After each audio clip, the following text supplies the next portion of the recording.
बिस्मिल्लाहिर्रहमानिर्रहीम। अस्सलाम वालेकुम। आप देख रहे हैं अलिफ न्यूज़ और मैं हूं आपके साथ माजिद अली। शामिल करते हैं पाकिस्तान और दुनिया भर से ब्रेकिंग न्यूज़ हेडलाइंस।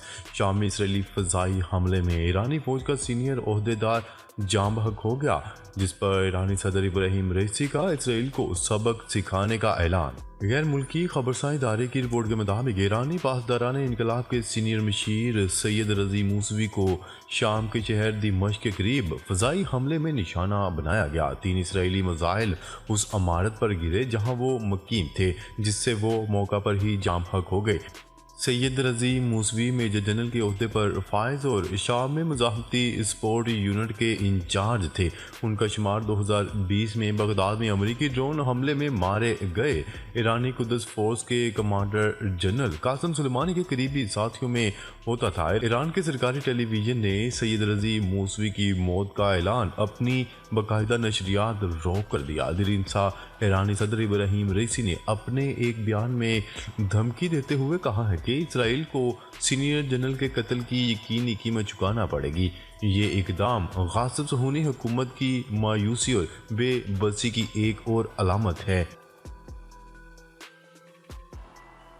खबर के अगले हिस्से में बात करते हैं। इसराइल के वज़ीर आज़म नेतन्याहू का कहना है कि गजा में जंग जल्द ख़त्म नहीं होगी। इसराइली वज़ीर आज़म नेतन्याहू ने अपनी पार्टी के अरकान से खिताब में कहा कि हमास के खिलाफ जंग में शिद्दत लाएंगे और गजा में जंग जल्द ख़त्म नहीं होगी। उन्होंने कहा है कि गजा में आने वाले दिनों में लड़ाई को मज़ीद तेज़ करेंगे। ये एक तवील लड़ाई हो सकती है।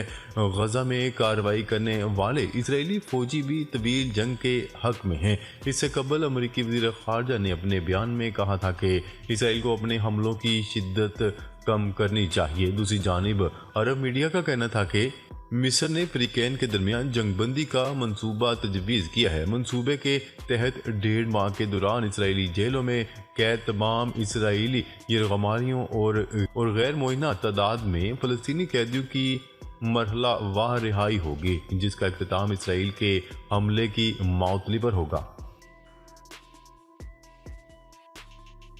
खबर के अगले हिस्से में बात करते हैं। हमास और इस्लामी जहाद ने जंग बंदी के लिए गजा से दस्तबरदार होने की मिस्री तजवीज़ मुस्तरद कर दी। आलमी खबरसां इदारे की रिपोर्ट के मुताबिक मिस्री सिक्योरिटी ज़राए के हवाले से बताया गया है कि मिस्र ने इसराइल से मुकम्मल जंग बंदी के लिए हमास और इस्लामी जहाज से गजा से दस्तबरदार होने का कहा था। खबरसां एजेंसी की रिपोर्ट के मुताबिक हमास और इस्लामी जहाज के वफूद की काहिरा में मिस्री हुकाम से मुलाकात हुई, जिसमें मुख्तलिफ तजावीज़ पेश की गई। ताहम दोनों बड़ी मज़ाहमती तंजीमों ने गजा का कंट्रोल छोड़ने से इनकार कर दिया। खबरसां एजेंसी को हमास के हुकाम ने कहा है कि हमास फ़लस्तीनियों के खिलाफ इसराइली जारहियत का खात्मा चाहती है और फ़लस्तीनियों की नस्लकुशी रुकवाने के लिए मिस्री भाइयों से बात की है। उन्होंने कहा है कि इसराइली जारहियत रोकने और गजा में इमदाद में इजाफे के बाद ही यरगमालियों की रहाई पर बात होगी।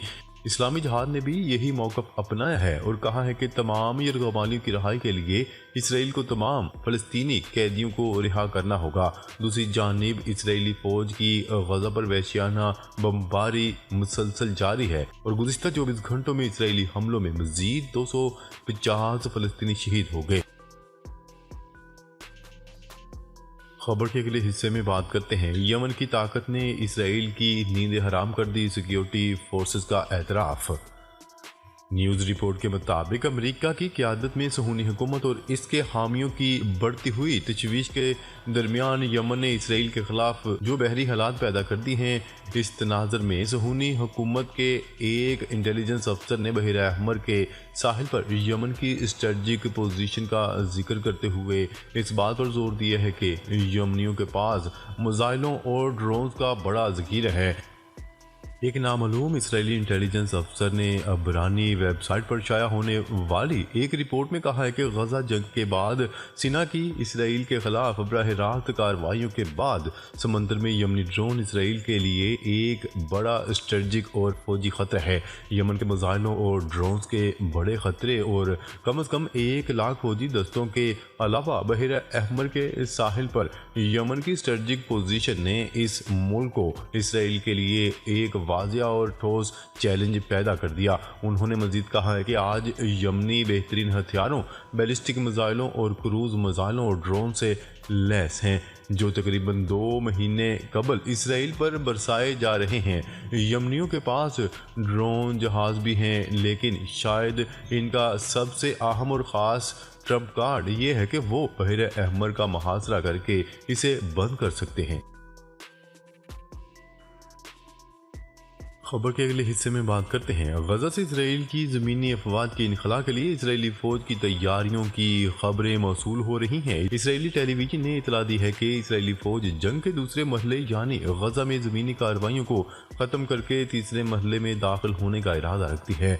फार्स न्यूज़ के मुताबिक इसराइल के टेलीविज़न चैनल कान का कहना है कि इसराइली फ़ौज आइंदा चंद हफ्तों में गजा पट्टी में जंग के तीसरे मरहले के आगाज़ की तैयारी कर रही है, जिसमें गजा में ज़मीनी कार्रवाइयों का खात्मा भी शामिल है।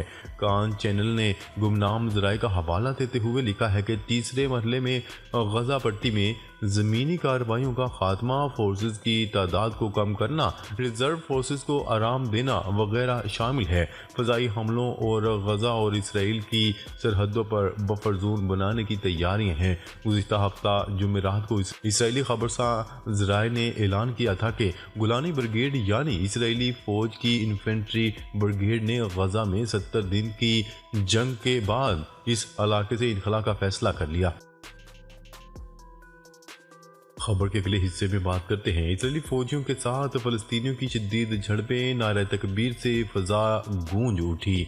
न्यूज़ रिपोर्ट के मुताबिक इस्तेकामती फोर्सेज और फलस्तीनी जवानों ने आज सुबह नूर शम्स कैंप के इतराफ में सुहूनी फौजियों के हमलों का अच्छी हथियारों और ग्रेनेड से मुकाबला किया। सुहूनी फौजियों ने नूर शम्स कैंप पर भी यलगार कर दी और बुनियादी ढांचे तबाह कर दिए। और इस रिपोर्ट के मुताबिक तोलकरम में गासमों के साथ फलस्तीन की शदीद झड़पों के दौरान मस्जिदों से नारे तकबीर की आवाज़ें सुनाई दे रही थी।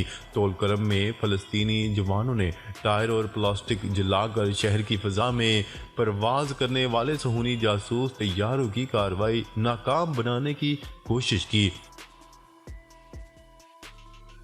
खबर के अगले हिस्से में बात करते हैं। रूस का यूक्रेन के अहम स्ट्रेटजिक शहर पर कब्जा करने का दावा। रूस ने यूक्रेन के अहम स्ट्रेटजिक शहर मेरिनका पर कब्जा करने का दावा कर दिया। गैर मुल्की मीडिया की रिपोर्ट्स के मुताबिक कब्जे में लिया गया यूक्रेनी इलाका मेरिनका रूस में शामिल डोनेट्स्क के मज़ाफ़ात में है। रिपोर्ट में बताया गया है कि रूसी सदर व्लादिमीर पुतिन का कहना है कि दुश्मन को पीछे धकेल दिया गया है, दायरा आगे बढ़ाने का मौका मिला है। गैर मुल्की मीडिया की रिपोर्ट के मुताबिक दूसरी जानब यूक्रेन की फ़ौज ने रूस की जानिब से मेरिनका पर कब्जे के दावों की तरदीद कर दी, जबकि रूस के 5 फौजी तैयारे मार गिराने का भी दावा किया। ताहम रूसी हुकाम ने यूक्रेन की जानिब से 5 फौजी तैयारे मार गिराने की अब तक तस्दीक नहीं की। खबर के अगले हिस्से में बात करते हैं। गुज़िश्ता 4 दिनों में 48 इसराइली फौजियों को हलाक कर दिया गया। अबू अबैदा ने बड़ा बयान जारी कर दिया। अल-क़िसाम ब्रिगेड्स ने गुज़िश्ता 4 दिनों में 48 इसराइली फौजियों को हलाक और 35 फौजी गाड़ियों को तबाह कर दिया। अल-क़िसाम ब्रिगेड्स के तर्जुमान अबू अबैदा ने अपने बयान में कहा है कि हमास जंगजुओं ने गुज़िश्ता 4 दिनों के दौरान गजा में 24 जंगी कार्रवाइयों में 48 सुहूनी फौजियों को हलाक और दर्जनों को जख्मी किया। अबू अबैदा का कहना है कि इसराइली फोर्सेस को मिसाइलों और एंटी पर्सनल आलात से निशाना बनाया और सिफर फासले से इनके साथ झड़पें की। उन्होंने मजीद कहा है कि अल-क़िसाम के जंगजुओं ने इसराइली फ़ौज की 35 गाड़ियों को मुकम्मल या जुज़वी तौर पर तबाह किया। तेल अवीव शहर पर भी मिसाइल दागे गए।